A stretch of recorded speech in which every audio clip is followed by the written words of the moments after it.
जाप करने वाला, स्मरण करने वाला, नाम परमात्मा का लेने वाला और भगवान की सेवा में 24 घंटे लगे रहने वाले को पलंग पर पड़ते से ही नींद आ जाती है, क्योंकि वो परमात्मा को छोड़कर सोता है। उसके भीतर ना लोभ है, उसके भीतर ना काम है, उसके भीतर ना रोग है, उसके भीतर ना वासना है, उसके भीतर ना आसक्ति है, उसके भीतर ना ढोंग है। वो जितना करता है वो परमात्मा को पाने के लिए करता है, परमात्मा की प्राप्ति के लिए करता है। इसलिए शिव महापुराण की कथा कहती है कि जब आप एक लोटा जल लेकर देवादिदेव महादेव के पास में जाते हो, आप एक लोटा जल अर्थात हाथ में कलश आता है और हमारे घर का क्लेश चला जाता है। वो एक लोटा जल लेकर जब हम देवादिदेव महादेव के पास पहुंचते हैं तो हम इन सभी चीजों से छूट जाते हैं और परमात्मा के, मेरे देव अधिदेव महादेव के, मेरे शंभु के, मेरे राम के, मेरे कृष्ण के हम हो जाते हैं। भक्ति में रमने का मौका है शिव तत्व, भगवान की अविरल भक्ति को प्राप्त करने का मौका है शिव तत्व।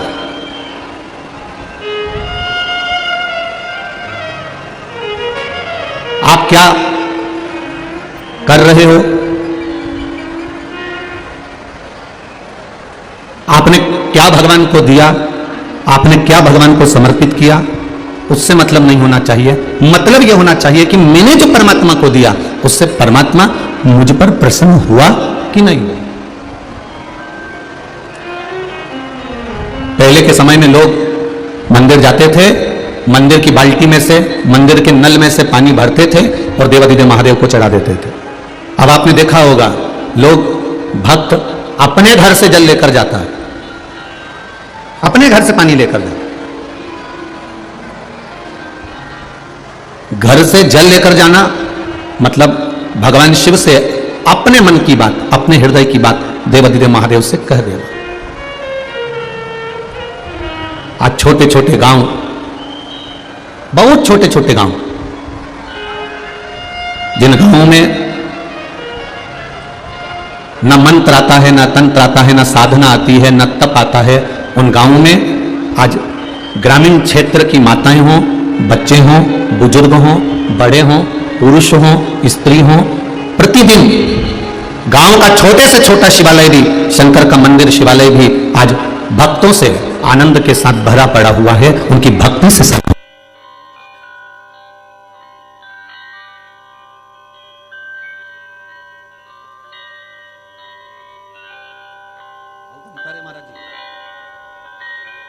अर्चना दीदी ने तो खैर इस क्षेत्र की पूर्व केंद्रीय मंत्री में कितना अंतर होता है।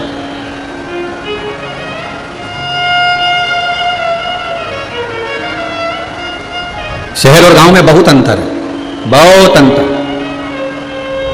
ज्यादा बड़े अंतर पर तो अपन मत जाओ, छोटा सा अंतर अपन जान लो।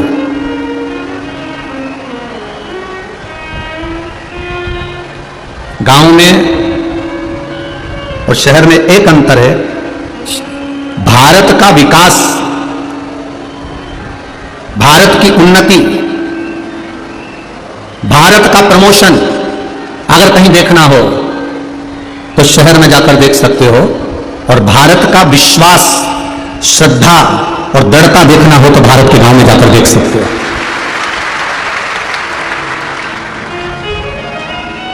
बहुत अंतर है, और उन बहुत अंतर में छोटा सा अंतर है।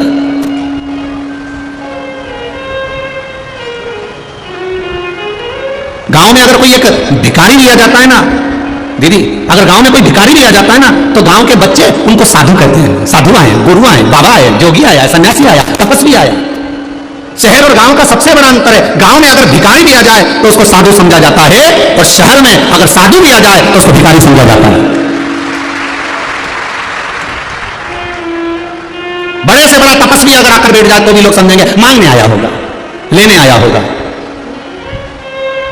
भारत की भूमि का संत, भारत की भूमि के साधु, भारत की भूमि के तपस्वी, भारत की भूमि के साधक, भारत की भूमि के उपासक और भारत की भूमि के जितने देवालय, शिवालय और मंदिर हैं, जितने संत, साधु और सन्यासी और तपस्वी और साधक हैं, ये लेना कम जानते हैं, देना ज्यादा जानते हैं, और ये कोरोना में दिखा दिया। जब भारत की भूमि पर कोरोना महामारी फैली तब भारत के संत, साधु, सन्यासी, तपस्वी, साधक, उपासक, मंदिर, देवालय, शिवालय जितने थे सबने अपने दरवाजे खोल दिए। ये कोरोना के समय पर दिखाया है, ये कोरोना के टाइम सामने आया। बहुत कठिन है समझना, बहुत कठिन है। इस भारत की भूमि के संत साधुओं ने किसी को भूखा नहीं पेट भरकर सोना सिखाया है। आज भी सिख समाज में गुरु नानक देव जी ने जो ज्ञान दिया, अपने जितने गुरु नानक जी के जितने गुरुद्वारे हैं, गुरु नानक जी ने अपने जितने मानने वाले हैं सबको एक बात कही कि इस गुरुद्वारे के अंदर कोई भी आ जाए, किसी भी जात का, किसी भी धर्म का, किसी भी बिरादरी का आ जाए, वो भूखा ना जाए। गुरु नानक देव ने ये ज्ञान दिया है। आज जिन संत रविदास जी महाराज जी की जयंती है, ये कोई साधारण से संत नहीं है। संत रविदास जी कोई साधारण से संत नहीं। रविदास जी दुनिया के लोगों में एक बदलाव लाने का अगर सबसे पहला अगर कोई नियम बनाया, दुनिया में बदलाव लाने का अगर क्रम चालू करा, तो संत श्री रविदास जी महाराज ने प्रारंभ करा। ये कोई साधारण से संत नहीं। मीराबाई से लोगों ने कहा तो इतनी बड़ी राजघराने की रहने वाली है, तो इतने बड़े राजघराने की रहने वाली छत्राणी है, और तो गुरु किसको बनाई है? वो चमड़े का जूता सिलने वाले, वो चर्मकार रविदास जी को। मीराबाई ने कहा जात ना पूछो साधु की, पूछ लीजिए ज्ञान, और मोल करो तलवार का, पड़ी रहन दो। हम भटक रहे हैं। रविदास जी ने भगवत भजन कराए, स्मरण कराए, हम भटक रहे हैं। ये जितने बैठे हो ना, तुम जितने बैठे हो, आज कम से कम 5 लाख के ऊपर भक्त लोग यहां कथा सुनने के लिए आए। 5 लाख से ऊपर ही होंगे, नीचे नहीं होंगे। जितनी संख्या में आप लोग बैठे हुए और जितने लोग आस्था चैनल पर कथा सुन रहे हैं, जितने फेसबुक और यूट्यूब पर कथा सुन रहे हैं, एक बात का स्मरण कर देखना, आज संत रविदास जी की जयंती पर अपने मन पर हाथ रखकर देखना कि होटल में, एक होटल में हम सब 7 जात का आदमी एक जगह दिखता है, पर जब घर आते हैं तो वापस वही विचार पैदा कर लेते हैं कि हम इनसे नफरत करते हैं। होटल में जो कचौड़ी बनती है, होटल में जो भजिया बनता है, होटल में जो पकोड़ा बनता है, होटल में जो चाय बनती है, चाय को कहकर नहीं बनाया जाता कि ये ब्राह्मण के लिए बनेगी, कि ये छत्री के लिए बनेगी, कि ये वैश्य के लिए बनेगी, कि ये शूद्र के लिए बनेगी। ये कचौड़ी ब्राह्मण खाएगा कि वैश्य खाएगा, कि छत्री खाएगा, कि शूद्र खाएगा। दुनिया के लोगों ने लोगों को केवल भटकाने के लिए ये धर्म का विभाजन कर दिया। आज भी शिव पुराण, भागवत पुराण, रामायण जितने ग्रंथ हैं, ये चौकी पर रखे रहते हैं। 4 पाए की चौकी है, ये चौरंग चौकी पर रखे रहते हैं। ब्राह्मण, क्षत्रिय, वैश्य और शूद्र के ऊपर ये पुराण रखा हुआ है कि तुम 4 वर्ण के लोगों ने हमें संभाल रखा, 4 वर्ण के। और आज लोगों ने क्या करा है? केवल तोड़ा है, केवल तोड़ा।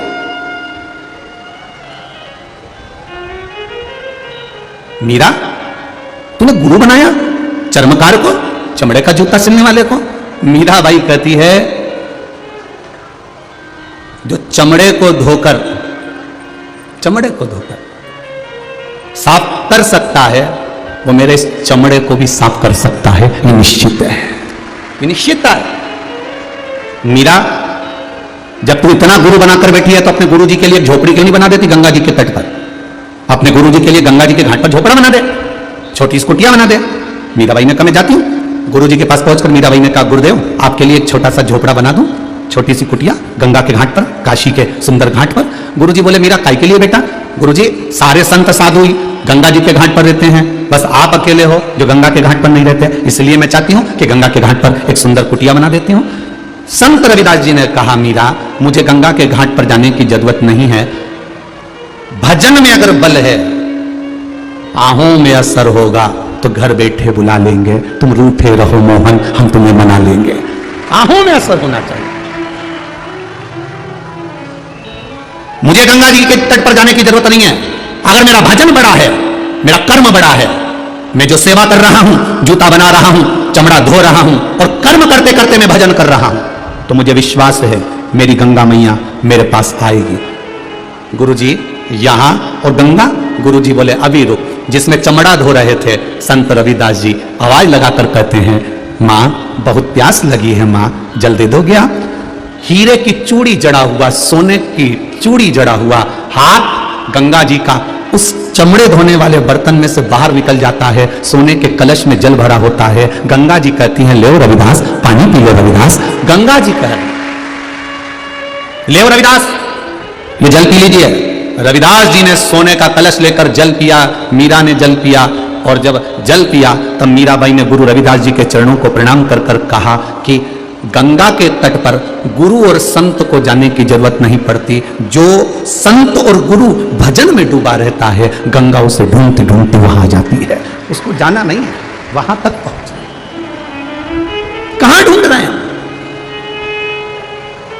कहां भटक रहे हैं हम, कहां हमारी चित्त, कहां हमारी वृत्ति, कहां हमारा मन किस ओर जा रहा है, किस ओर पहुंच रहा है।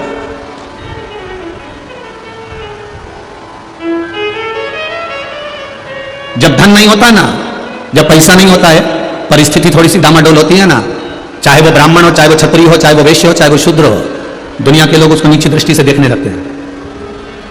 कभी ये विचार मत करना कि हम इस जाति के हैं इसलिए लोग ओछी दृष्टि से देख रहे हैं, हम इस वर्ण के हैं इसलिए लोग ओछी दृष्टि से, ना ना ना ना।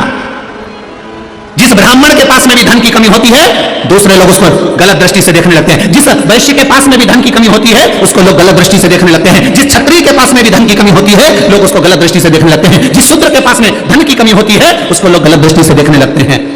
जब आपकी परिस्थिति ठीक नहीं होती है उस समय कोई आप पर दृष्टि नहीं देता, कोई दृष्टि नहीं देगा। जब आपकी परिस्थिति ठीक नहीं होगी उस समय आपके पास में कोई आना पसंद नहीं करेगा, और जब आप मेहनत करना चालू कर देंगे, खूब मेहनत करेंगे, दिल और जान से मेहनत करना चालू कर देंगे, तो दुनिया के लोग, मोहल्ले के लोग, समाज के, परिवार के, कुटुंब के लोग तुम पे हंसना चालू कर देंगे। बताओ, चला मेहनत करने, कुछ मिल रहा है, कुछ मिल रहा है। पहले दुनिया के लोग साथ नहीं देंगे, जब मेहनत करने लगोगे तो दुनिया के लोग तुम पर हंसने लगेंगे, जब हंसने लगेंगे और तुम अपनी मेहनत में आगे बढ़ते चले जाओगे, कर्म करते चले जाओगे, मेहनत में जब तुम सफल हो जाओगे, उन्नति की सीढ़ी पर चढ़ जाओगे, पहले साथ नहीं दे रहे थे, बाद में हंस रहे थे, और जब उन्नति की सीढ़ी पर बैठ जाओगे फिर ये कुछ नहीं करेंगे, तुमसे जलने लगेंगे, ईर्ष्या करने लगेंगे कि ये आगे कैसे बढ़ गया, ये उन्नति की सीढ़ी पर कैसे चढ़ गया, इसकी तरक्की कैसे हो गई, इसका वैभव कैसे हो गया, इसका इतना वर्चस्व कैसे हो गया। तीन क्रम है, जब आप गरीब रहेंगे, जब वैभव नहीं रहेगा, धन नहीं रहेगा, दौलत नहीं रहेगी, तब कोई तुम्हारे ऊपर दृष्टि नहीं देगा, तुम्हें कोई पूछेगा नहीं, कोई तुम्हें जानेगा नहीं, सारी दुनिया में लिफाफा जाएगा, सारी दुनिया में पत्रिका जाएगी, तुम्हारे यहां शादी की पत्रिका भी बड़ी मुश्किल से आएगी। साहब देखा है, हमने देखा है, जिस मोहल्ले में रहते हो उसी मोहल्ले में देख लेना, थोड़ी धन कम होगा ना तो मोहल्ले के लोग भी शादी की पत्रिका बड़ी मुश्किल से देते हैं, और जब धन बढ़ जाएगा, नाम बढ़ जाएगा, सत्ता बढ़ जाएगी, वैभव बढ़ जाएगा, प्रतिष्ठा बढ़ जाएगी, तो तुम्हें पत्रिका इसलिए दी जाएगी कि तुम्हारे साथ में फोटो खिंचवाना है। इतनी नाम वाला व्यक्ति आएगा, इतनी सत्ता वैभव वाला व्यक्ति आएगा तो थोड़ा फोटो खिंचा, पत्रिका दी जाती है। धन नहीं, तुम्हारे पर किसी की दृष्टि नहीं, कर्म करना चालू करा, मेहनत करना चालू करा, तब लोग हंसे, और जब मेहनत कर कर सफल हो गए, उन्नति की सीढ़ी पर चढ़ गए, तो फिर लोगों के हृदय में ईर्ष्या जागृत हो गई, ईर्ष्या जागृत। मेहनत करो, कर्म करो, होगा। कोई कहता है ये बड़ा है, कोई कहता है कि ब्राह्मण बड़ा है, कोई कहता है क्षत्रिय बड़ा है, कोई कहता है वैश्य बड़ा है, कोई कहता है शूद्र बड़ा है। शिव महापुराण की कथा कहती है, शंकर का गुणगान कहता है कि दुनिया में सबसे बड़ा वही है जिसने अपने भजन के बल पर संसार का उत्थान कर दिया, कल्याण कर दिया, जनमानस को भगवत भजन के माध्यम में लगा दिया।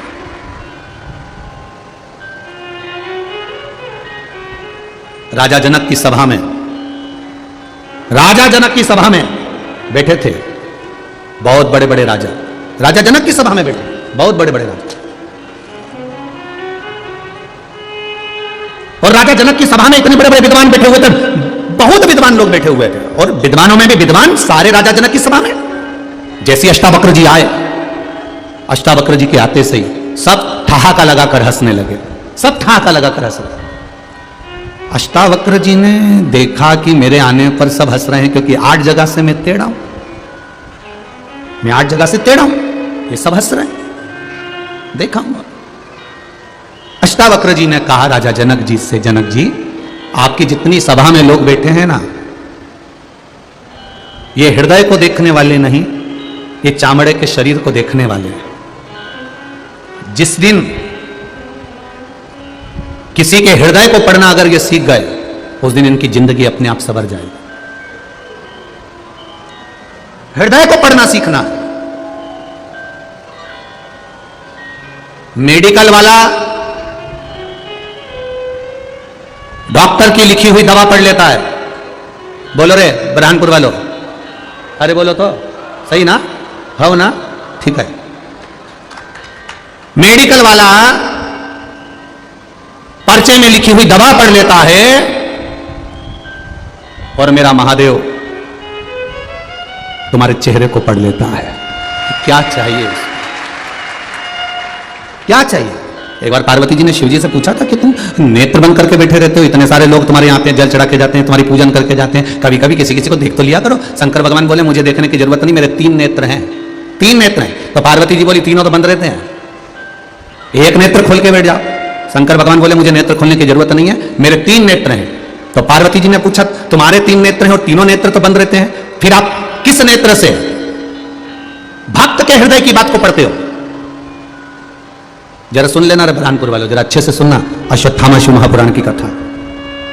आपके तीनों नेत्र बंद रहते हैं, तीनों नेत्र बंद रहते हैं, आप कह रहे हो मेरे 3 नेत्र हैं, आप 3 नेत्र से तीनों नेत्र तुम्हारे बंद रहते हैं, तो फिर ये संसार के लोगों को तकलीफ आती है, कष्ट आता है, बेचारा जल चढ़ाने आता है, पूजन करता है, अभिषेक करता है, अनुष्ठान करता है, पूजन करता है, तो इनके मन की दशा को आप कैसे देखेंगे? शंकर भगवान कहते हैं मेरे 3 नेत्र केवल मेरे चेहरे पर नहीं है, मेरे 3 नेत्र एक बेलपत्री में भी समाये हैं, मेरे 3 नेत्र एक त्रिशूल में भी समाये हैं, मेरे 3 नेत्र जलाधारी में भी समाये हैं, मेरे 3 नेत्र एक शिवालय में समाये हैं, मेरे 3 नेत्र जब मंदिर के अंदर प्रवेश करता है, दहली चढ़ता है, उस समय पर मेरा दूत मणिभद्र उन 3 नेत्रों से देख लेता है। मैं अकेला अगर नेत्र बंद कर बैठ भी जाता हूं, तो जब वो बेलपत्री का स्पर्श करता है, स्पर्श कर जब मुझे समर्पित करता है, उतनी देर में तो मैं समझ जाता हूं कि ये क्यों आया है, किस लिए आया है, क्या चाहता है।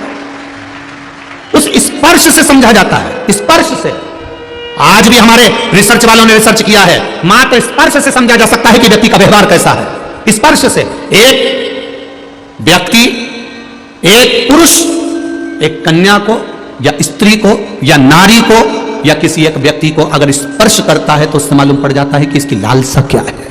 स्पर्श मात्र से पहचान हो जाती है कि यह चाहता क्या है। बस उसी तरह शिव कहते हैं बेलपत्री का मात्र स्पर्श, जब बेलपत्री चढ़ाने वाला डंडी को पकड़कर चढ़ाता है, मैं समझ जाता हूं कि यह कहीं ना कहीं चिंताग्रस्त है। जब बेलपत्री चढ़ाने वाला मध्य भाग को पकड़कर चढ़ाता है, मैं समझ जाता हूं कि इसकी ग्रह दशा के अंतर्गत घर में इसको चिंता बहुत है। जब बेलपत्री 2 पत्तियों का स्पर्श कर चढ़ाता है, मैं समझ जाता हूं संतान के रोग और बीमारी का तकलीफ है। जब बेलपत्री बीच की पत्ती को पकड़कर वो मुझे समर्पित करता है, मैं समझ जाता हूं इसको वैभव और धन की कमी है। जब बेलपत्री थोड़ी सी भी गीली होती है, जब वो चढ़ाता है, मैं समझ जाता हूं कि इसके तन में कोई रोग समाया हुआ है। बेलपत्री में कोई डूट पीछे रह जाता है और ये समर्पित करता है, मैं समझ जाता हूं अदालत का कोई केस चल रहा होता है। बेलपत्री का मात्र एक स्पर्श तक बता देता है कि बेलपत्री चढ़ाने वाला किस भाव से बेलपत्री चढ़ा रहा है और चढ़ाकर महादेव ने उसको कैसे स्वीकार करा। यह तक हमारा स्कंद पुराण, लिंग पुराण और शिव पुराण बता देता है कि बेलपत्री चढ़ाने का तरीका क्या है।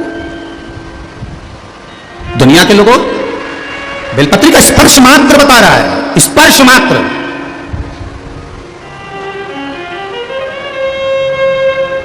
केवल स्पर्श। क्यों? घर के मंदिर में और बाहर के शिवालय में, बाहर के मंदिर में एक अंतर होता है। घर के मंदिर में और बाहर के मंदिर में एक अंतर होता है। घर के मंदिर में जो शंकर का शिवलिंग होता है, उसके ऊपर जलाधारी नहीं लगाना पड़ती। क्या नहीं लगाना पड़ती है? देखिए आपने, किस किसने देखी है? हाथ उठाओ। देखिए आप लोगों ने, वो शिव जी के शिवलिंग पर बूंद बूंद जो पानी टपकता है ना ऊपर से, जलाधारी रखी रहती है। घर के मंदिर में जलाधारी की जरूरत नहीं पड़ती है, पर बाहर, घर के बाहर जो शिवालय हैं, मंदिर हैं, उसमें जलाधारी की जरूरत पड़ती है। जलाधारी की जरूरत पड़ती है। घर के मंदिर में जलाधारी नहीं चाहिए।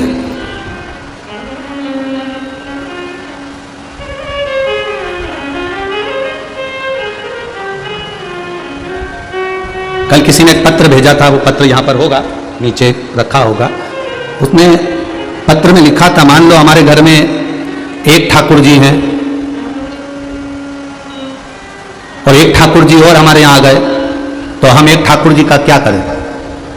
मान लो हमारे घर में एक शंकर जी है, एक शिवलिंग है और दूसरा शिवलिंग आ जाए तो हम क्या करें? मना किसने करा है? शिवलिंग ठाकुर जी दो भी हो गए तो कोई बात नहीं, शंकर जी दो हो गए, तीन हो गए, कोई बात नहीं, कोई बात नहीं। शिव शिव सब एक है, ठाकुर ठाकुर सब एक है। राम जी की 10 मूर्ति भी हो जाए तो राम राम एक है। भागवत के पुराण तुम्हारे घर में 4 भी हो जाए तो भागवत पुराण एक है। रामायण तुम्हारे घर में 10 हो जाए पर रामायण एक है, एक है। क्या घर में 2 ठाकुर जी रख सकते हैं? क्या घर में 2 शिवलिंग रख सकते हैं? रखो। मना किसने करा कि मत रखो? कौन मना कर रहा? करो भजन भगवान का, भगवान की अविरल भक्ति में डूबो, पर ढोंग और प्रपंच से दूर। ढोंग प्रपंच के चक्कर में बिल्कुल मत पड़ना। ढोंग की जिंदगी जीने से अच्छा है कि ढंग की जिंदगी जी लो और राम नाम कृष्ण नाम शिव नाम ले लो, बहुत ढोंग प्रपंच से दूर। कई लोग मिलेंगे आपको आपकी जिंदगी में महाराज जी, बहुत मिलेंगे। कोई कहेगा तुमको ये दोष लग गया, कोई कहेगा तुमको वो दोष लग गया, कोई कहेगा पितृ दोष लग गया, कोई कहेगा वास्तु दोष लग गया, कोई कहेगा काल सर्प दोष लग गया, कोई कहेगा ये दोष लग गया। सारे दोषों का बाप कौन है? पहले जो तुमको उपाय बताए या तुमसे कहे कि तुम्हारे ऊपर ये दोष लग गया, पहले उससे पूछना पितरों का बाप कौन, वास्तु का बाप कौन, काल सर्प दोष का बाप कौन। जो तुमको अकल दे, जो तुमसे कहे कि तेरे यहां पितृ दोष लगा है, तेरे यहां पर वास्तु दोष लगा है, तेरे यहां पर काल सर्प दोष लगा है, इनसे पूछो कि इनका बाप कौन है। हम बेटे को नहीं पकड़ेंगे, हम बाप को पकड़ेंगे। आज दुनिया के लोग भटक रहे हैं, भ्रमित हो रहे हैं, भ्रमित। इसको ये दोष लग गया, उसको वो दोष लग गया। क्यों तुमसे कहते हैं कि घर में से 1 लोटा ले जाकर जल का पानी शिव जी को चढ़ाओ? क्यों कहते हैं? घर में से ले जाने का क्यों कहते हैं? उसका कारण है, पहले के जमाने में, पूर्व के समय में, बहुत पुराने समय में, आप भी जानते हो, तुम्हारे घर के भी बुजुर्गों को देखना, सबके पास जमीन भी होती थी, बैलगाड़ी भी होती थी, मकान भी होता था। मकान होता था, सामान होता था, पर तुमने कभी यह अंदाजा नहीं लगाया होगा कि पुराने लोगों ने मकान बनाया था तो वास्तु देखने वाले को बुलाया था। ईमानदारी से बोलना रे बुरहानपुर वालों, पुराने लोगों को उठाकर देखना, उनका मन पड़ा एक कमरा यहां बना दो, एक कमरा यहां बना दो, रसोई घर अंदर बना दो, बाहर दरवाजा बना दो, बनाया कि नहीं बनाया? ऐसे बनाए। इससे पहले काल सर्प दोष कहां गया था? अंदाजा लगाओ जरा, पहले का काल सर्प दोष पहले था क्या? वास्तु दोष पहले था क्या? पितृ दोष पहले था क्या? नहीं था। कारण क्या था? पहले घर में से माताएं जब जल भरने के लिए कुएं पर जाती थी, हंडा लेकर जाती थी, घर आती थी, घर में से जब हंडा लेकर जाती थी, पानी का हंडा ले जाते शंकर जी को चढ़ाती जाती थी। घर के रसोई घर में से जब 1 लोटा पानी लेकर हम शंकर जी को चढ़ाते हैं तो घर का जो रसोई घर होता है वो वास्तु का केंद्र बिंदु होता है। घर में से जब पानी लेकर जाते हैं तो घर के अंदर से निकल कर जाते हैं तो सारा वास्तु का भाव उस पानी में आ जाता है। शिव जी को घर के मटके का, घर के हंडे का जब जल भरकर चढ़ाते हैं तो घर का जो हंडा होता है, घर का जो मटका होता है, घर का जहां पानी रखा होता है उसको पितरों का स्थान कहते हैं। वहां से पानी भरकर ले जाते हैं तो वास्तु भी गया, पितृ दोष भी गया। और जब हम शिव जी को चढ़ाते हैं, अपने घर का जल घूमते हुए लेकर जाते हैं तो काल सर्प दोष भी समाप्त हो जाता है। ये 3 दोष अपने आप मिट जाते हैं। काल सर्प दोष पहले था नहीं, आया कहां से? केवल एक जगह से काल सर्प दोष आया है। घर में लड्डू गोपाल भी हैं, शंकर जी भी हैं, गणेश जी भी हैं, देवी भी है, देवता भी हैं। सबके घर में है कि नहीं? बोलो बोलो, जम के बोलो जरा, है ना? थाली में तुमने सब देवता को रख लिया, रखा कि नहीं रखा? सुबह सुबह लोटा भर के पानी से सबको नहला दिया। शंकर जी का चढ़ा हुआ पानी भी उसमें है, गणेश जी का चढ़ा पानी भी उसमें है, देवी का चढ़ा पानी भी उसमें है। सारे देवताओं का जल उस पात्र में भरा हुआ है, उस पात्र के अंदर। अब वो पानी ले जाकर तुमने काय में डाला? किसी पेड़ में नहीं डाला, उसको ले जाकर तुलसी जी में डाल दिया। अब शिव पुराण की कथा कहती है कि गणेश जी, शिव जी, शंकर भगवान और वृंदा वृंदा के पति को देवादिदेव महादेव ने मारा था। तो वृंदा ने कह दिया था मैं कभी आप पर नहीं चढ़ूंगी, चढ़ूंगी तो केवल मंजरी के रूप में चढ़ूंगी, कभी नहीं चढ़ूंगी। केवल एक वैकुंठ चतुर्दशी का दिन ऐसा होता है जिस दिन तुलसी देवादिदेव महादेव को चढ़ती। बाकी के समय अभिषेक में अगर ब्राह्मण देवता पूजन करा रहे हैं तो तुलसी की मंजरी का भाव आता है, मंजरी का भाव आता है। मैं नहीं चढ़ूंगी तुम पर। अब शिव जी का चढ़ा हुआ जल, गणेश जी का चढ़ा हुआ जल तुमने तुलसी जी में चढ़ा दिया, सर्प के डसे का दोष लग जाता है, उसी को काल सर्प दोष कहते हैं।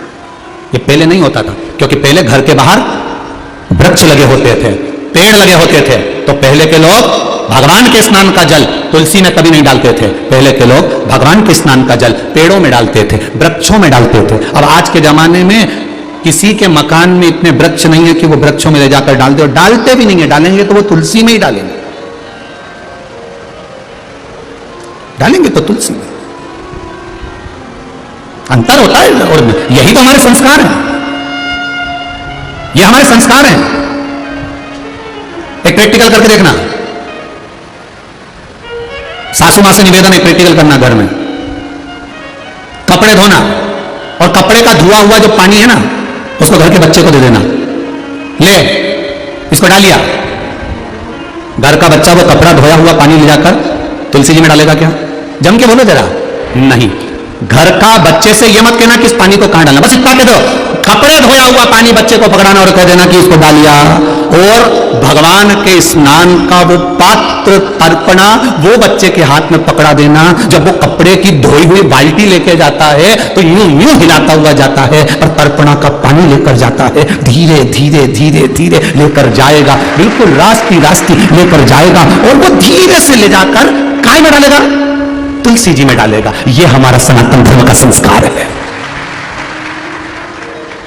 ये हमारे सनातन धर्म का संस्कार है। बर्तन का पानी, कपड़े का पानी किसी के हाथ में पकड़ा दो, वो कभी तुलसी में नहीं डालेगा। छोटे से छोटा बच्चा भी उस पानी को ले जाकर कहीं फेंक देगा, पर तुलसी में नहीं डालेगा। और हमारे यहाँ का बच्चा अगर भगवान के स्नान का जल होगा तो एक बूंद नहीं गिरने देगा। दादी ने कहा है धीरे धीरे लेकर जाएगा, आराम से लेकर जाएगा, गिरने नहीं दूंगा। और उससे बन भी नहीं रही तो भी चढ़ चुड़ा के तुलसी में तो डाल देगा। ये मेरे भारत की भूमि का संस्कार करता है, ये सभ्यता है सनातन धर्म, ये संस्कार है सनातन धर्म। करा भजन,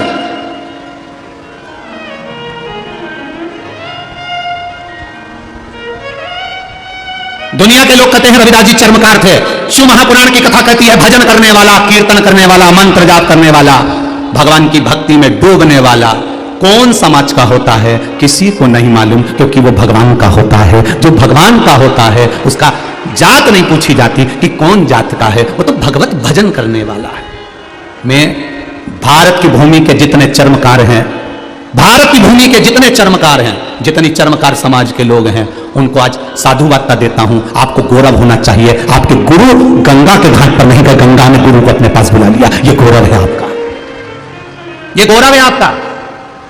आपको प्रसन्नता होना चाहिए। दुख आएगा सुख आएगा, जीवन में दुख सुख तो ये चलता है। मनुष्य की देह, मानव का शरीर है, चलना है, ये तो मिलना है। थोड़ा बहुत कष्ट आया गया, आया और गया, मिलेगा दुख सुख। किसको नहीं मिला? अश्वत्थामा के पिता गुरु द्रोणाचार्य को दुख मिला। एक गाय नहीं थी घर में, बेटे ने 4 वर्ष की आयु में तप कर शंकर भगवान को प्रकट करा, दुधेश्वर महादेव प्रकट हो गए, जिनका नाम टपकेश्वर महादेव भी पड़ा। शिवजी ने पूछा अश्वत्थामा से, तू 4 साल का है, दुनिया के लोग तप करते हैं तो हीरा सोना चांदी अंबर पीतांबर दौलत वैभव सत्ता मांगते हैं, तू क्या मांग रहा है?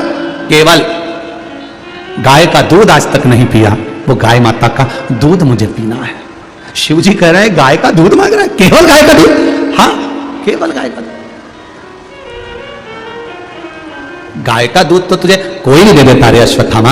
अश्वत्थामा कहते नहीं नहीं महादेव, मुझे तो केवल गाय का दूध ही चाहिए, और कुछ भी मांग ले। नहीं नहीं नहीं नहीं, मुझे और कुछ नहीं चाहिए, केवल गाय का दूध, उसके सिवाय कुछ नहीं, केवल गाय का दूध, केवल गाय का दूध। हाँ, शिवजी ने कहा ठीक है अश्वत्थामा ले।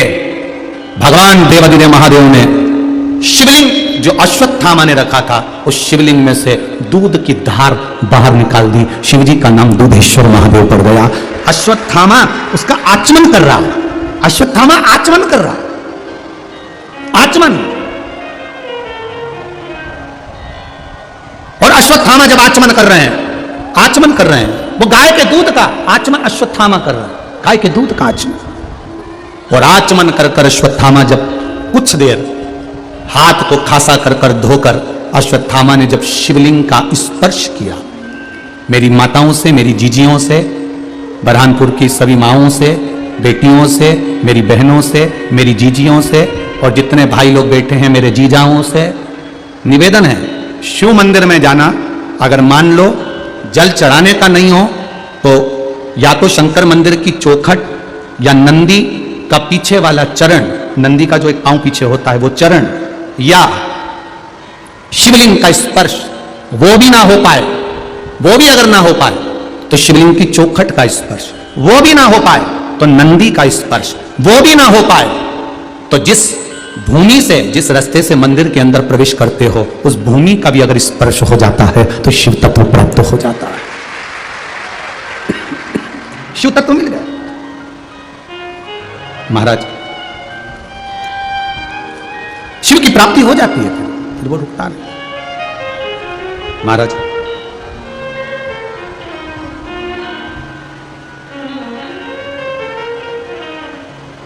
इसीलिए बारंबार आप लोगों से मध्य कहते हैं, शिव तक जाने लगे, मंदिर तक जाने लगे, शिव की चौखट तक जाने लगे, भगवान के द्वार तक जाने लगे, समझ लेना कि अब आपके बच्चे संस्कारिता का आनंद पा गए। जाएं वो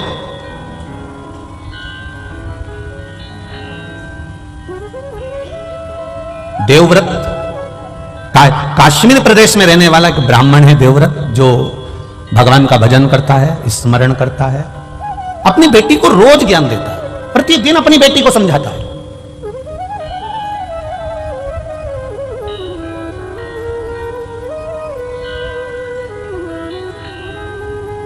पर संगत बिगड़ गई।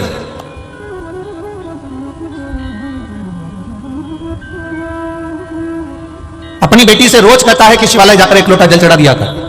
अपनी बेटी से कहता अगर शिवालय नहीं जा सकती तो 2 मिनट भगवान का भजन कर लिया कर। अगर भगवान का भजन नहीं कर सकती तो मंत्र जाप कर लिया कर। मंत्र जाप नहीं कर सकती तो किसी गुरु की शरणागति ग्रहण कर कर उनके द्वार की सेवा कर लिया कर। पर बेटी ना तो जल चढ़ाने जाती है, ना मंत्र जाप करती है, ना नाम जाप करती है, पर बेटी अपने पिता देवव्रत से संवाद जरूर करती है। जल चढ़ाने से क्या होगा? आपके घर के भी बच्चे कर देते कभी कभी। पानी चढ़ाने से क्या होगा?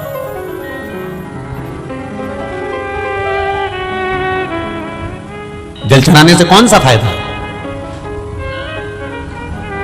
एक बात बहुत ध्यान लगाना, बारिश का पानी, आकाश से जल, बरसात का जल जब जमीन पर गिरता है तो वो नाली में जाएगा, खड्डे में जाएगा, खड्डे में से नाली में जाएगा, नाली से गटर में जाएगा, गटर से नाले में जाएगा, नाले से नदी में जाएगा, नदी से तालाब सरोवर होता हुआ आखिरी में समुद्र के पास पहुंच जाता है। बारिश का जल गिरा तो वो समुद्र तक पहुंच जाता है। आपके नजदीक के मंदिर में जो शिवालय है, उस शिवालय पर अगर 1 लोटा जल गिरा तो वो महादेव तक पहुंच जाता है। वो महादेव तक पहुंच जाएगा। आपने जो जल समर्पित करा, आपने जो जल चढ़ाया। आज बसंत पंचमी है,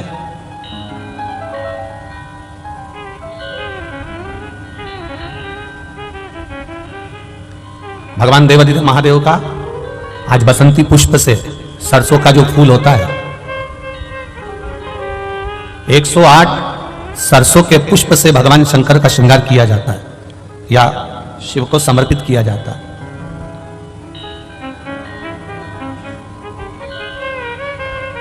अगर डॉक्टर बोल भी देता है कि ऐसा लग रहा है कि कोई बड़ी बीमारी आने वाली है, शरीर में कोई ऐसा रोग आने वाला है कि ये बहुत बड़ा रहेगा, हम उनको हमेशा कहते आए हैं कि प्रयास करना कि बसंत पंचमी के दिन सरसों के फूल 108 शंकर भगवान को चढ़ जाएं, उसके बाद जांच करवाना प्रारंभ करो, बड़ी बीमारी नहीं आएगी, बाबा उसको पानी नहीं देगा। उसका नाम महामृत्युंजय है, उसका नाम ही महामृत्युंजय है। और हमने पहले भी बैतूल की कथा में कहा था कि सरसों का जो पुष्प होता है, कोई आप कार्य करने के लिए जा रहे हो, कोई ठेकेदारी करने के लिए जा रहे हो, उसमें भी सरसों का पुष्प देवाधिदेव महादेव के लिए बहुत प्रबल होता है, बहुत प्रबल।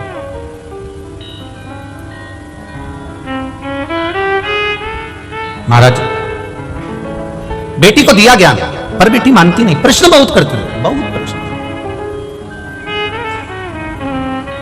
पहले का एक समय था जिस समय पर माता पिता जो कह देते थे बच्चे वो मानते थे। बीच का एक समय ऐसा आया कि माता पिता कहते जरूर है, बच्चा मानता भी है पर मन में संशय रखता है। अभी का जो समय चल रहा है, जैसे टीवी पर वो क्या बोलते हैं उसको, डेविड, क्या बोलते हैं उसको, डेविड करना है सबको बिठा के टीवी पे, डिबेट है ऐसे कुछ बोलते हैं ना। आज का समय केवल टीवी पर डिबेट करने का नहीं है, घर में भी रोज का डिबेट चल रहा है, प्रतिदिन का। पिताजी कहते हैं मंदिर जा, बेटा कहता है क्यों जाऊं, बस यही क्रम चालू हो जाता है। बहू कहती है सास को, सास कहती है बहू को, दोनों एक दूसरे की बात नहीं मान रहे, वो इधर पांव खींच रहा है, वो इधर पांव खींच रहा है, अंत उसका सार तत्व तक नहीं पहुंचा। मंजिल मिला क्या?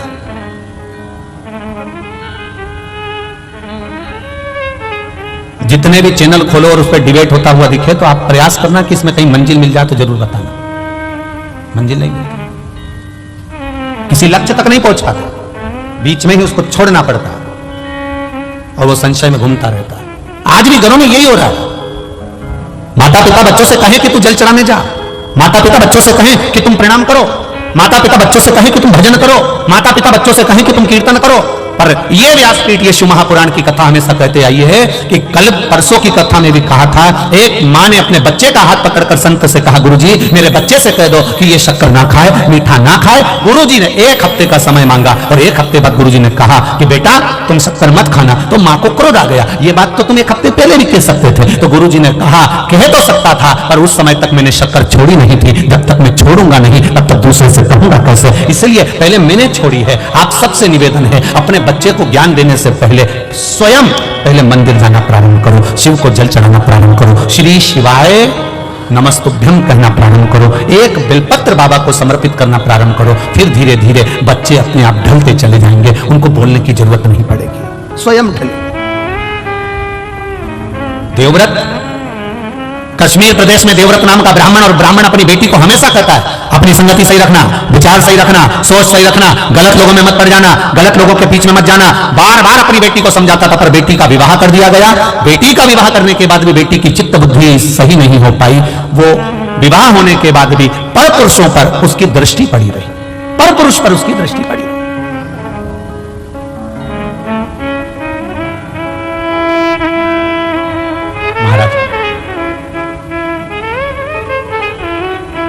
स्कंद पुराण का यह संवाद है, स्कंद पुराण का संवाद। दृष्टि गलत पड़ी रही, शादी होने के बाद भी पर पुरुष पर उसकी दृष्टि जाती थी।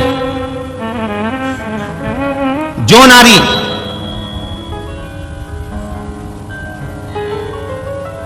विवाह के पश्चात किसी दूसरे पुरुष के साथ में स्मरण करे या शादीशुदा किसी पुरुष का घर तोड़ दे, वो नारी की गति स्कंद पुराण कह रही है। ये स्त्री, ये नारी, ये कन्या जिसका विवाह कर दिया गया और सोच नहीं सुधर पाई, वो नारी प्राण त्यागने के बाद में एक कुतिया का जन्म पाई। अब कुतिया तो बन गई, पर कुतिया का जन्म कैसा मिला? एक पांव उसका विकलांग था, कान टूटे हुए थे, आंखों से एक आंख फूटी हुई थी और शरीर पूरा खुजली के कारण उसके पूरे शरीर के, उस जो श्वान की योनि मिली है, कुत्ता की योनि मिली है, उसके शरीर के पूरे बाल, पूरी खाल जगह जगह से निकली हुई थी। सारी दुनिया उस कुत्ते को देख रही है, उस श्वान को देख रही है, उस कुतिया को देख रही है, सारी दुनिया उसको देखकर कहती बेचारा कैसा है। बताओ, आपके भी मोहल्ले में कोई कोई कुत्ता ऐसा होता होगा तो आपको दया आती कि नहीं आती? अरे मुंह से तो बोलो, आती है ना दया? कैसा भयंकर है, बेचारे को कितना कष्ट है, बेचारे को कितना दुख है। बताओ, उसको ये रोग हो गया, उसका एक पांव टूट गया, उसके बताओ दिख भी नहीं रहा, उसको तो बेकार में पड़ा हुआ बेचारा। अब वो कुतिया की योनि पा गई और कुतिया की योनि पाने के बाद शरीर में उसके रोग हो गया। एक दिन देवव्रत के मन में यह बात उत्पन्न हो गई कि मेरी बेटी का हुआ क्या, मेरी बेटी जो मर चुकी है वो गई कहां। एक दिन देवव्रत भगवान देवाधिदेव महादेव के मंदिर में बैठ गया, अखंड जाप करने के लिए बैठ गया, उठता ही नहीं है, उठता ही नहीं,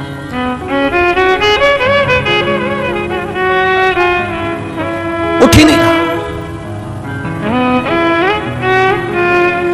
किसी किसी के पूर्व का पुण्य होता है तो मनुष्य के जन्म में भी उससे भजन होता है।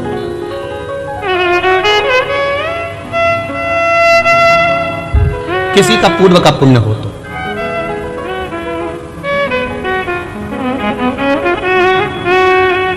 जिस समय पर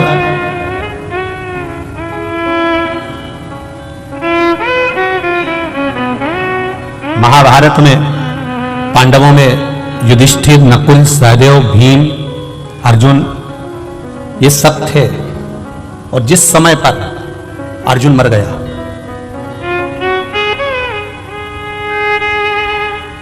अर्जुन मर गया, जिसने महाभारत सुनी होगी उसके स्मरण में होगा, अर्जुन मरा, अर्जुन के प्राण छूटे।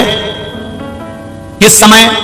जब युधिष्ठिर ने अश्वमेध यज्ञ करा, और अश्वमेध यज्ञ करने के बाद में अश्व छोड़ा गया, अश्व छोड़ा गया, वो अश्व घूमते घूमते घूमते घूमते जा रहा था। अर्जुन उस अश्व के पीछे भेजे गए, और अश्व के पीछे अर्जुन को भेजा गया कि ये अश्व जहां जा रहा है इस अश्व को तुम्हें देखना है, इस अश्व को छुड़ाना है। अर्जुन जहां जाते वहां दिग्विजय कर कर आते, वहां से विजय प्राप्त कर कर आते। वो अश्व जाते जाते जाते जाते जाते जाते आगे एक नगर में प्रवेश कर गया,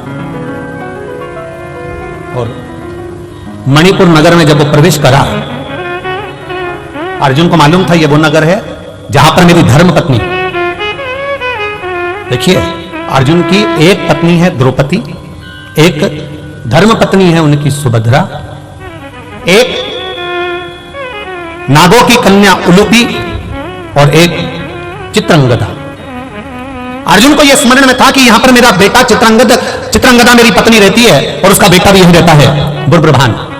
पर अर्जुन उस अश्व को लेकर अंदर प्रवेश कर गया, और जब अर्जुन अंदर प्रवेश करा तो अर्जुन के बेटे को मालूम पड़ा कि मेरे पिताजी आए हैं, और मेरे पिता आए हैं, तो सम्मान करने के लिए अर्जुन के पिता का सम्मान, अर्जुन का सम्मान करने के लिए बेटा उनके लिए सामान लेकर गया। तो अर्जुन को क्रोध आ गया, अर्जुन को क्रोध आया कि मैं अश्व लेकर आया हूं, एक वीर योद्धा बनकर आया हूं, और तू मुझसे संबंध निभा रहा है। तुझे तो अश्व पकड़ना था और युद्ध लड़ना था, पर तू मेरा सम्मान करने के लिए आया है। अर्जुन ने अपने बेटे बुर्ब्रभान को अपशब्द कहना प्रारंभ करा। इसी समय पर नागों की कन्या उलूपी बैठी हुई थी, और उलूपी ने देखा कि बुर्ब्रभान को अर्जुन चिल्ला रहे हैं। तब उलूपी ने कहा, बुर्ब्रभान मैं तुम्हारी मां हूं बड़ी, एक काम करो तुम अपने पिता से युद्ध लड़ो। बुर्ब्रभान ने कहा, मां अगर मैं पिता से युद्ध लड़ा और मेरे पिता को कोई घात हो गई तो? इसी समय पर उलूपी ने कह दिया, ये तो छत्राणी का जो पुत्र होता है, एक वीरानी का जो पुत्र होता है, वो युद्ध के मैदान में ये नहीं देखता कि पिता है कि कौन है, आओ और तुम युद्ध लड़ो, बस इतना कहना था। और कहते से बुर्ब्रभान ने बाण चलाना प्रारंभ करे, इधर अर्जुन ने बाण चलाना प्रारंभ करे, दोनों में भयंकर युद्ध हो गया। और युद्ध होने के बाद जैसे ही युद्ध होते होते आगे तक बढ़ा, इतनी देर में बुर्ब्रभान को भी घात लग गई और अर्जुन के प्राण छूट गए, अर्जुन मर गए, अर्जुन के प्राण छूट गए। आई चित्रांगदा रोती रोती है, मेरा पति चले गया, बेटे तुमने क्या कर दिया, अपने पिता को मार दिया, अपने पिता को समाप्त कर दिया। मां मैं पिताजी के साथ युद्ध नहीं लड़ना चाहता था, पर मां ने कहा है, उलूपी माता बोली है मुझसे युद्ध लड़ने के लिए। चित्रांगदा ने कहा, उलूपी तेरा मेरा मांग का सिंदूर उजड़ गया, तो अपने बेटे से कहती है कि युद्ध लड़ो।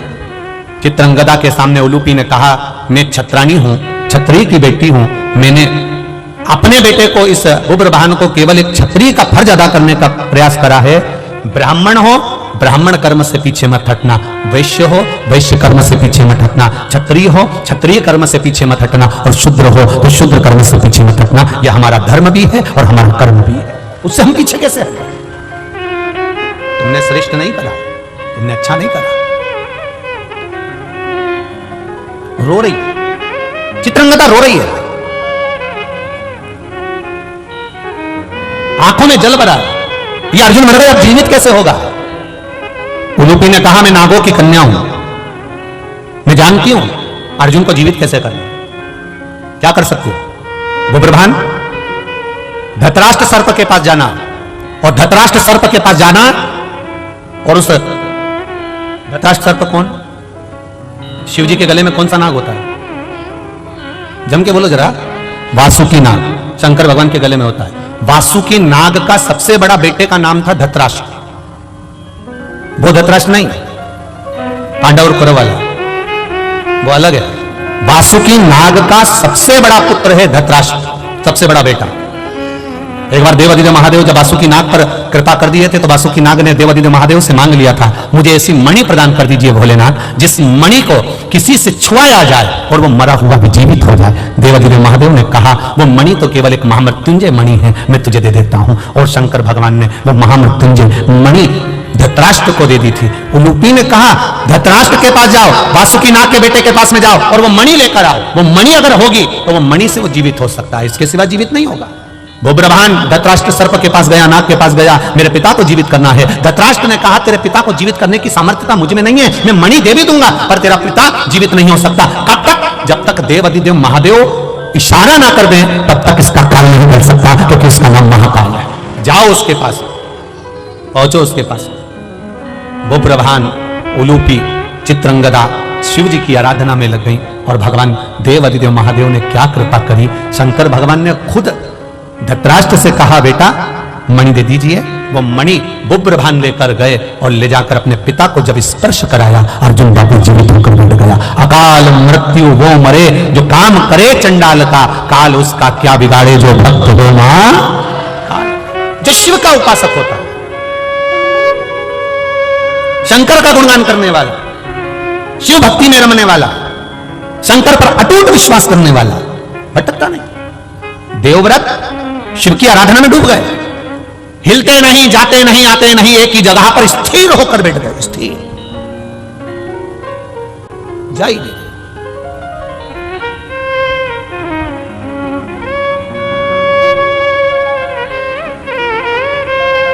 जब कोई नारी या कोई पुरुष व्रत करता है, उपास करता है, वो किसी भी देवता का उपास करे, शनिवार का करे, मंगलवार का करे, बुधवार का करे, गुरुवार का करे, रविवार का करे, तीज का करे, चतुर्थी का करे, अष्टमी का करे, एकादशी का करे, प्रदोष करे, द्वादशी करे, पंचमी करे, तीज करे, छठ करे, नवरात्रे करे, चतुर्थी करे, कोई पुरुष या स्त्री या बच्चा कोई भी व्रत करता है, जिस दिन वो व्रत रखता है उस दिन उसके शरीर में कौन सी देवी का अंश आकर विराजमान हो जाता है जिससे वो व्रत सफल कर पाता है। बोलो रे भाई, कौन सी देवी का अंश आ जाता है जिससे उसका व्रत, किसी भी व्रत को करे, वो एकादशी करे, द्वादशी करे, प्रदोष करे, सोमवार करे, मंगलवार करे, बुधवार करे, नवरात्रि करे, तीज करे, चतुर्थी करे, छठ करे, प्रदोष करे, दिवाली करे, दशहरा करे, जो व्रत उसको करना है करे, मंगलवार करे, वो कौन सी देवी एक ऐसी होती है, भगवान शंकर की वो कौन सी एक माता, एक देवी ऐसी है जो व्रत करने वाले की तप साधना में साथ देती है और उसकी तप साधना को बढ़ाने का काम करती है। वो केवल एक देवी है, शाकंभरी माता। कौन सी माता है? माता शाकंभरी, केवल एक है जो व्रत साधना तप आराधना करने वाले के साथ हमेशा साथ देने के लिए उसके हृदय में विराजमान होती है, उसके चित्त वृत्ति में बैठी रहती है। भजन का बल पर शाकंभरी तप साधना। कितना सुंदर कहा है, जो व्रत करता है ना, हम तो यहां तक करते हैं कि अगर कोई कथा सुनने बैठा हुआ है, कथा सुन रहा है, आपको जाना है आपका शरीर का जरा सा अंश भी चलते समय दूसरे के शरीर को नहीं लगना चाहिए। शिव महापुराण में वर्णन आया है पितरों की 3 कन्याओं का, मेना, धन्या, कला, इन तीनों का वर्णन आया है। पितृलोक में ये तीनों आराम से रह रही थी और सनकादि ऋषि बैठकर तप कर रहे थे, कथा की चर्चा कर रहे थे, सत्संग कर रहे थे। पहले मेना निकल कर गई, फिर धन्या निकल कर गई, फिर कला निकल कर गई, एक के पीछे तीनों निकल कर गई, तीनों निकल कर गई। इनका शरीर का लहंगा संत सनकादि ऋषि के जंघा पर पड़ गया, क्रोध आ गया, ऐ मेना, धन्या, कला, मैं तुम्हें श्राप देता हूं कि तुम तीनों मृत्यु लोक में एक साधारण सी स्त्री बनोगी। तीनों बिलख रही हैं, तीनों रो रही हैं, तीनों की आंख में आंसू भरा हुआ। क्षमा कर दीजिए नाथ, क्षमा कर दीजिए। सनकादि ऋषियों ने कहा जब कोई कथा सुनने के लिए बैठता है, सत्संग करने के लिए बैठता है, सदगुरु की शरणागति में बैठता है, मंदिर देवालय में बैठता है, भगवान के भजन में बैठता है, जितनी देर वो भगवान का गुणगान करने बैठता है उतनी देर तक उसके हृदय में शाकंभरी माता का निवास होता है। शाकंभरी माता ऐसे अलग से नहीं रहती, जितनी देर वो तप साधना में, भजन में, संकीर्तन में, कीर्तन में, स्मरण में डूबा रहता है उतनी देर तक शाकंभरी उसके अंदर रहती है। जब आपका शरीर जाते उसको लात लगती है, शरीर का अंग लगता है, कोई सामान लगता है, शाकंभरी को लगता है और वो क्रोध उसके मुख से निकलकर तुम्हें श्रापित कर देता है। इसके फल अनुसार तुम्हें तीनों को मृत्यु लोक में जाना पड़ेगा। चरणों में पड़ गई, हमारा उद्धार कैसे होगा? तब संकादि ऋषियों ने कहा, तुम्हारा उद्धार मेना, तुम्हारे घर में पार्वती का जन्म होगा। धन्या, तुम सुनैना बनोगी, तुम्हारी गोद में माता सीता खेलेगी। कला, तुम कीर्ति बनोगी, तुम्हारी गोद में राधा खेलेगी। ये 3 देवियां जब तुम्हारी गोद में खेलेगी, जगत का कल्याण कर देगी। वो जगत का कल्याण करेगी तो तुम्हारा कल्याण अपने आप हो जाएगा, अपने आप।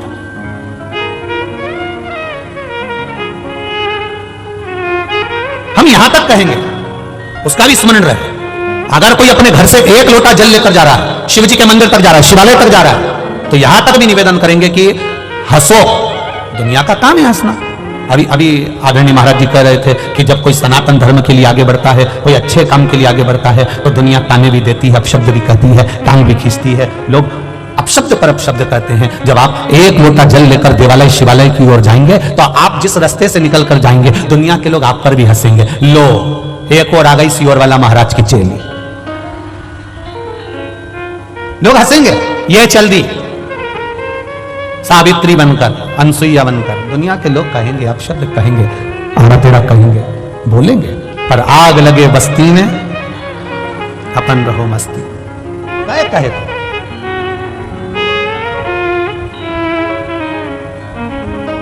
कहे, कहने वाला कहता रहेगा। जिस समय पूजन का कोई साहित्य, पूजन का कोई सामान, पूजन की कोई सामग्री हमारे हाथ में रहती है और हम पूजन करने जाते हैं और पूजन कर कर वापस आते हैं, उस व्यक्ति को देखकर अगर कोई दूसरा हंसता भी है, तो समझ लो वो अपनी जिंदगी को बर्बाद करने की सीढ़ी पर पांव रख दिया है।